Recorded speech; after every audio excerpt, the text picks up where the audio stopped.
Bonjour à tous, j'espère que vous allez bien. J'ai le plaisir de vous retrouver pour un nouveau numéro du C'est lundi que lisez-vous. Donc la semaine dernière, je vous laissais donc sur la lecture de Bilbo le Hobbit de J.R.R. Tolkien. Pardon. C'est un coup d'essai pour moi pour la fantasy parce que vous savez donc que j'ai quelques réticences à lire des récits fantastiques et ou fantasy. Et je me disais donc que Bilbo le Hobbit c'était peut-être une bonne entrée en matière pour découvrir le genre fantasy et pour découvrir aussi l'univers de Tolkien. Alors je ne me suis absolument pas trompée puisque j'ai vraiment beaucoup aimé cette lecture.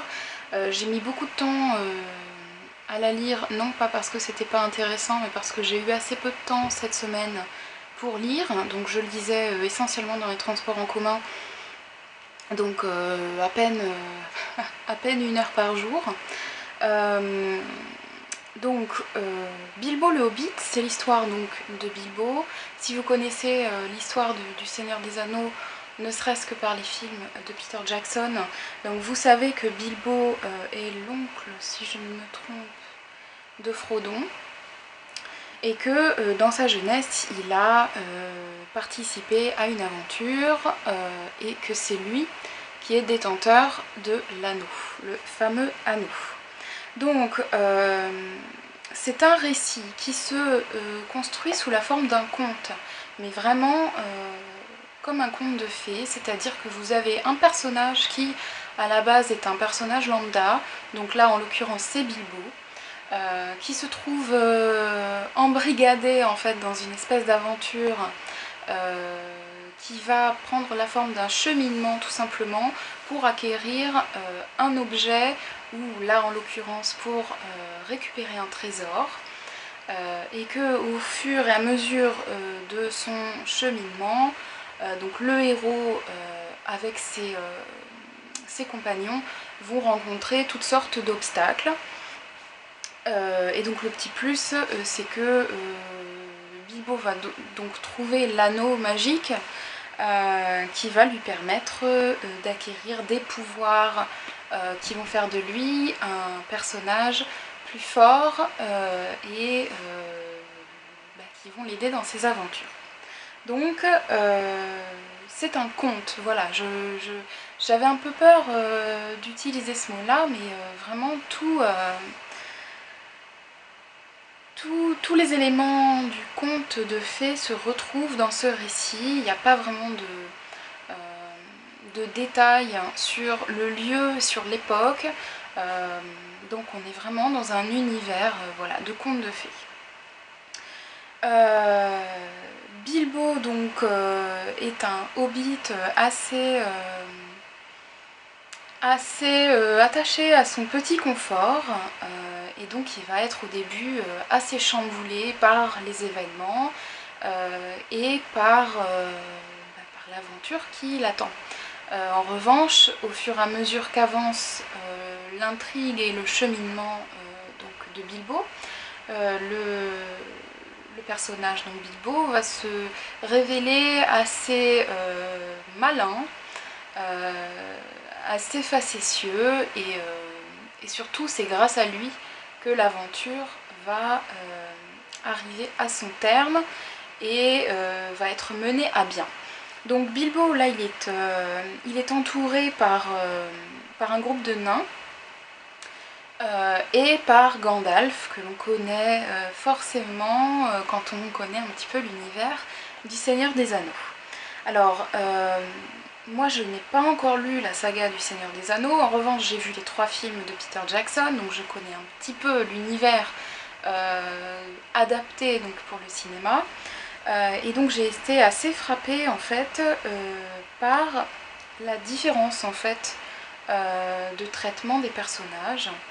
Alors peut-être que ce sera un peu plus le cas dans le Seigneur des Anneaux, dans la saga du Seigneur des Anneaux, mais j'ai trouvé donc que le personnage de Gandalf, qui dans les films est plutôt montré comme un personnage assez sévère, assez froid même je dirais, là c'est un personnage qui est tout à fait facétieux, qui passe son temps à aller et venir pendant la moitié de l'intrigue. Il n'est pas là, il s'en va sans dire à personne où est-ce qu'il va, il revient un peu comme un cheveu sur la soupe, et surtout il est très facétieux, il passe son temps à, je dirais pas à faire des blagues, mais presque. Donc voilà, et en revanche les nains sont des créatures assez peu courageuses, même s'il y a certains moments du livre où le courage reprend le dessus, mais en général sont des personnages qui aiment bien faire les tâches ingrates aux autres, qui souvent se révèlent assez peu sympathiques et assez égoïstes, c'est-à-dire qu'ils entraînent Bilbo à faire quelque chose et puis quand ça se passe mal, ils lui reprochent la manière dont ça s'est passé, donc j'ai été assez surprise quand même de voir que les nains sont pas des personnages si sympathiques que ça. Donc Bilbo le Hobbit, c'est une très bonne entrée en matière aussi pour découvrir l'univers de Tolkien. Vous y trouvez pratiquement tout le bestiaire du Seigneur des Anneaux, donc il y a des trolls, il y a des gobelins, il y a des elfes, des humains, des hobbits, des nains, etc., etc., des trolls, des dragons, enfin bref. On a Gollum aussi qui fait une brève apparition. Et donc voilà, j'ai beaucoup aimé, ça me donne vraiment envie de lire la saga du Seigneur des Anneaux. Et donc on entend beaucoup dire, en tout cas j'ai beaucoup lu que la saga du Seigneur des Anneaux était un livre, enfin 3 livres, assez difficile d'accès, difficile à lire. Bilbo en revanche se lit très très bien, c'est vraiment très fluide, l'écriture est très sympathique et donc c'est un réel plaisir à lire. Donc, ensuite, j'ai lu une petite nouvelle qui m'avait été envoyée par l'auteur Jean-Philippe Touzeau. Une nouvelle qui s'appelle Je veux une deuxième vie parce que j'ai raté la première. Alors j'approche, je ne sais absolument pas si vous verrez quelque chose, mais je vous mettrai de toute façon le lien vers l'e-book sur Amazon pour que vous puissiez le consulter, voire l'acheter. Alors c'est une nouvelle qui fait une trentaine de pages, qui est vraiment très courte, et alors ça a été une très très belle surprise. Il s'agit en fait de l'histoire de quelqu'un, du narrateur. On ne sait pas si c'est un homme, une femme, a priori c'est un homme, on ne connaît pas son prénom, on ne connaît pas son âge, qui est dans le coma suite à un accident de voiture.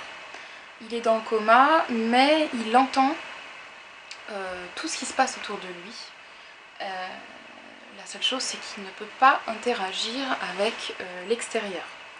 Et donc, ce personnage se rend compte, maintenant qu'il est dans le coma et qu'il va mourir, il se rend compte que il a raté sa vie, dans le sens où il a passé son temps, toute sa vie, à angoisser et avoir peur des détails, à se bouffer en fait la vie pour des petits détails et parfois même à écraser les autres. Et il se rend compte maintenant qu'il est sur son lit de mort que tout ça, ça ne valait pas le coup et qu'il faut profiter de la vie, profiter surtout de la beauté de chaque instant.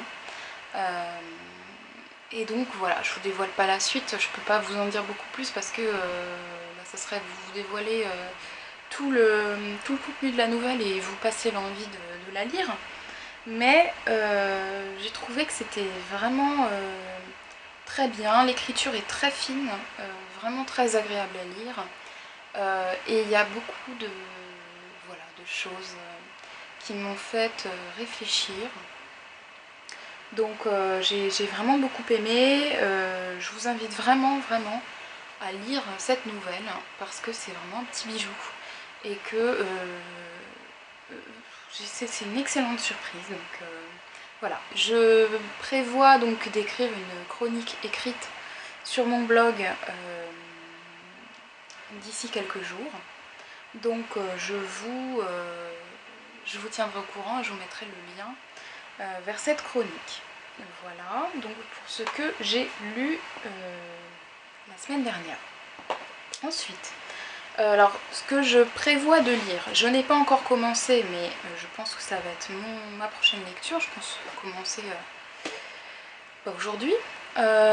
Donc le recueil de nouvelles Total Recall de Philippe K. Dick, donc que j'ai acheté suite après avoir vu en fait l'adaptation Total Recall au cinéma, qui soit dit en passant m'a pas spécialement plu, mais bon bref, ça m'a donné envie de lire la nouvelle de K. Dick, donc c'est un bon point. Donc c'est un recueil de nouvelles, il y a une dizaine de nouvelles.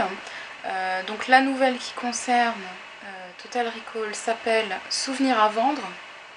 Et donc j'ai vu, j'avais pas remarqué, j'ai vu que dans ce recueil, il y a la nouvelle aussi qui a inspiré le film Minority Report.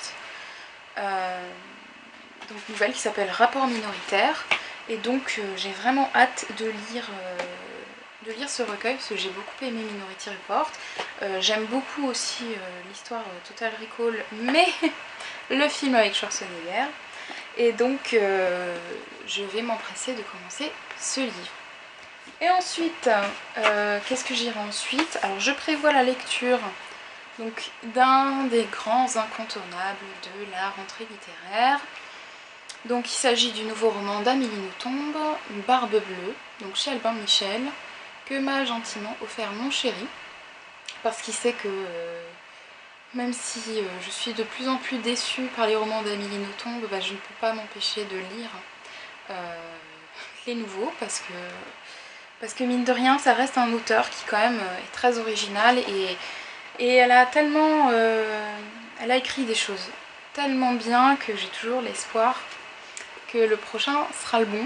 Donc je lirai ensuite Barbe Bleue, hein, ce sera l'affaire de 1 ou 2 journées parce qu'il est vraiment pas long. Alors il est un tout petit peu plus long que Tuer le père qui faisait à peine une centaine de pages. Là il fait 170 pages, donc voilà, il y en a pour un jour ou deux suivant mon temps de lecture. Voilà, donc bah, écoutez, je vous souhaite un très bon lundi, même une très bonne semaine, avec de belles lectures, et puis je vous retrouve à très vite dans une prochaine vidéo. Ciao!